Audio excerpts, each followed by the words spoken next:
آج تک ہم نے جو لوگوں سے دین سنا وہ ہمیں بہت مشکل اتنا مشکل کہ زیادہ تر لوگوں نے نماز ہی پڑھنا چھوڑ دیا تھا، نہیں پڑھتے تھے۔ کیا آپ نے کبھی محسوس کیا کہ کچھ لوگ دین کو اتنا مشکل بنا دیتے ہیں کہ انسان اللہ سے قریب ہونے کے بجائے دور ہونے لگتا ہے؟ حالانکہ اللہ کا ہر حکم رحمت ہے، بوجھ نہیں۔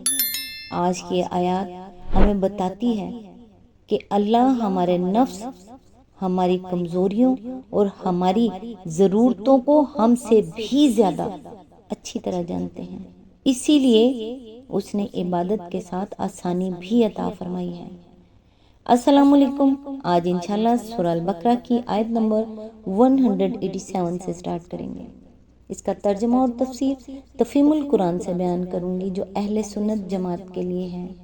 اس آیت میں اللہ تعالیٰ روزے کے اہم احکام بیان فرماتے ہیں، میاں بیوی کے تعلق کو رحمت قرار دیتے ہیں، سحری اور افطاری کے اوقات واضح کرتے ہیں اور اعتکاف کے آداب سکھاتے ہیں۔ اس کے ساتھ یہ بھی بتاتے ہیں کہ اللہ اپنے بندوں پر تنگی نہیں بلکہ آسانی چاہتے ہیں۔ تو آئیے سٹارٹ کرتے ہیں۔ اعوذ باللہ من الشیطان الرجیم، بسم اللہ الرحمن الرحیم۔ تمہارے لیے روزوں کے زمانے میں راتوں کو اپنی بیویوں کے پاس جانا حلال کر دیا گیا ہے، وہ تمہارے لیے لباس ہیں اور تم ان کے لیے۔ اللہ کو معلوم ہے کہ تم لوگ چپکے اپنے آپ سے خیانت کر رہے تھے، مگر اس نے تمہارا قصور معاف کر دیا اور تم سے درگزر فرمایا۔ اب تم اپنی بیویوں کے ساتھ شب باشی کرو اور جو لطف اللہ نے تمہارے لیے جائز کر دیا ہے اسے حاصل کرو، نیز راتوں کو کھاؤ پیو یہاں تک کہ تم کو سیاہی شبے کی دھاری سے سپیدہ صبح کی دھاری نمایاں نظر آ جائے، تب یہ سب کام چھوڑ کر رات تک اپنا روزہ پورا کرو۔ اور جب تم مسجدوں میں معتکف ہو تو بیویوں سے مباشرت نہ کرو، یعنی جب اعتکاف میں ہو تو بیویوں سے مباشرت نہ کرو، یہ اللہ کی باندھی ہوئی حدیں ہیں، ان کے قریب نہ بھٹکنا۔ اس طرح اللہ اپنے احکام لوگوں کے لیے بصراحت بیان کرتا ہے، توقع ہے کہ وہ غلط رویے سے بچیں گے۔ اس کی تفسیر ہے، یعنی جس طرح لباس اور جسم کے درمیان کوئی پردہ نہیں رہ سکتا بلکہ دونوں کا باہمی تعلق و اتصال بالکل غیر منفک ہوتا ہے، اسی طرح تمہارا اور تمہاری بیویوں کا تعلق بھی ہے۔ اسی آیت کے ضمن میں آگے فرمایا، ابتدا میں اگرچہ اس قسم کا کوئی صاف حکم موجود نہ تھا کہ رمضان کی راتوں میں کوئی شخص اپنی بیوی سے مباشرت نہ کرے، لیکن لوگ اپنی جگہ یہی سمجھتے تھے کہ ایسا کرنا جائز نہیں ہے، پھر اس کے ناجائز یا مکروہ ہونے کا خیال دل میں لیے ہوئے بسا اوقات اپنی بیویوں کے پاس چلے جاتے تھے۔ یہ گویا اپنے ضمیر کے ساتھ خیانت کا ارتکاب تھا، اور اس سے اندیشہ تھا کہ ایک مجرمانہ اور گناہ گارانہ ذہنیت ان کے اندر پرورش پاتی رہے گی۔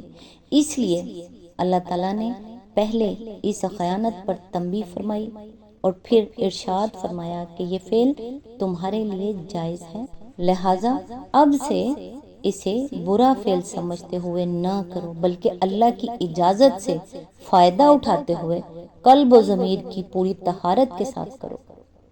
اسی آیت کے ضمن میں آگے فرمایا، اس بارے میں بھی لوگ ابتداً غلط فہمی میں تھے۔ کسی کا خیال تھا کہ عشاء کی نماز پڑھنے کے بعد سے کھانا پینا حرام ہو جاتا ہے، اور کوئی یہ سمجھتا تھا کہ رات کو جب تک آدمی جاگ رہا ہو کھا پی سکتا ہے، جہاں سو گیا پھر دوبارہ اٹھ کر وہ کچھ نہیں کھا سکتا۔ یہ احکام لوگوں نے خود اپنے ذہن میں سمجھ رکھے تھے اور اس کی وجہ سے بسا اوقات بڑی تکلیفیں اٹھاتے تھے۔ اس آیت میں انہی غلط فہمیوں کو رفع کیا گیا ہے۔ اس میں روزے کی حد طلوع فجر سے لے کر غروب آفتاب تک مقرر کر دی گئی اور غروب آفتاب سے طلوع فجر تک رات بھر کھانے پینے اور مباشرت کرنے کے لیے آزادی دے دی گئی۔ اس کے ساتھ نبی صلی اللہ علیہ وآلہ وسلم نے سحری کا قاعدہ مقرر فرما دیا تھا تاکہ طلوع فجر سے عین پہلے آدمی اچھی طرح کھا پی لے۔ اسی آیت کے ضمن میں آگے فرمایا، اسلام نے اپنی عبادات کے لیے اوقات کا وہ معیار مقرر کیا ہے جس سے دنیا میں ہر وقت ہر مرتبہ تمدن کے لوگ ہر جگہ اوقات کی تعین کر سکیں۔ وہ گھڑیوں کے لحاظ سے وقت مقرر کرنے کے بجائے ان آثار کے لحاظ سے وقت مقرر کرتا ہے جو آفاق میں نمایاں نظر آتے ہیں، مگر نادان لوگ اس طریقے توقیت پر عموماً یہ اعتراض کرتے ہیں کہ قطبین کے قریب جہاں رات اور دن کئی کئی مہینوں کے ہوتے ہیں، اوقات کی یہ تعین کیسے چل سکے گی؟ حالانکہ یہ اعتراض دراصل علم جغرافیہ کی سرسری واقفیت کا نتیجہ ہے۔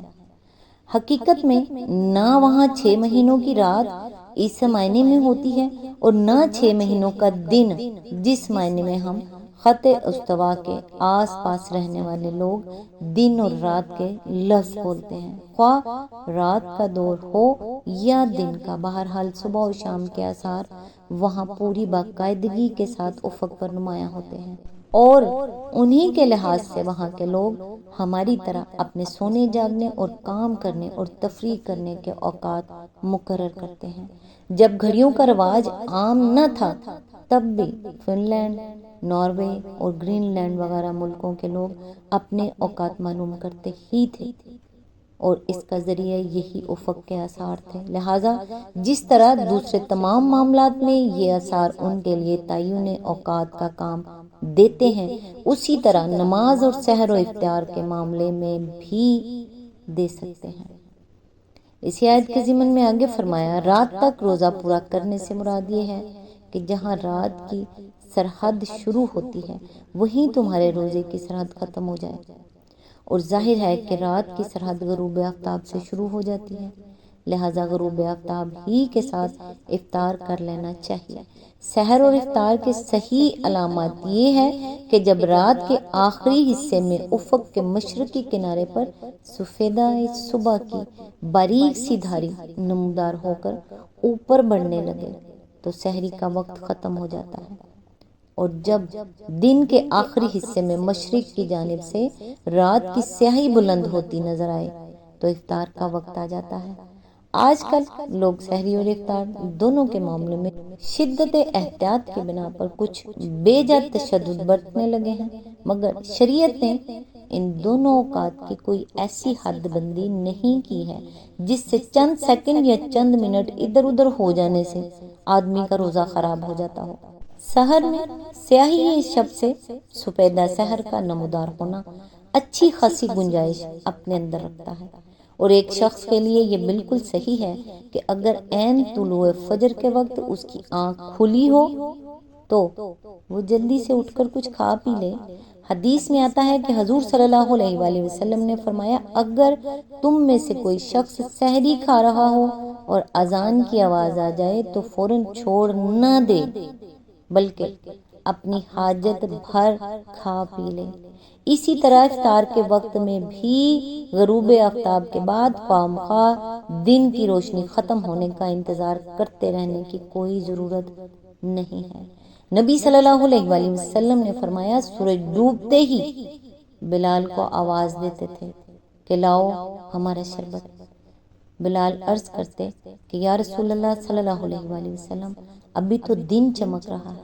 آپ فرماتے کہ جب رات کی سیاہی مشرق سے اٹھنے لگے تو روزے کا وقت ختم ہو جاتا ہے۔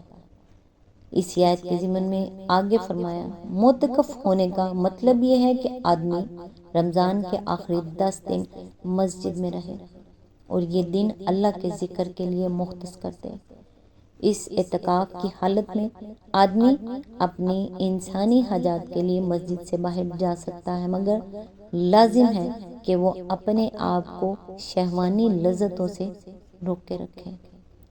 اسی آیت میں آگے فرمایا، یہ نہیں فرمایا کہ ان حدوں سے تجاوز نہ کرنا، بلکہ یہ فرمایا کہ ان کے قریب تک بھی نہ بھٹکنا۔